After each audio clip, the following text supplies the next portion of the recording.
Hey guys, today I'm going to tell you how to fix secure folder is not opening in Samsung Galaxy A17, A37 or A57. If you are using Galaxy A17, A37 or A57, you're facing the issue that your secure folder is not opening. So let's see some possible fixes for this. The very first thing you can try to simply go to settings app here, just scroll down and go to software update.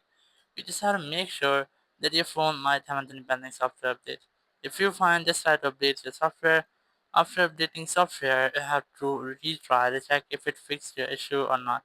If it's still not working for you, go to apps section here and click on the search icon and the search for secure folder.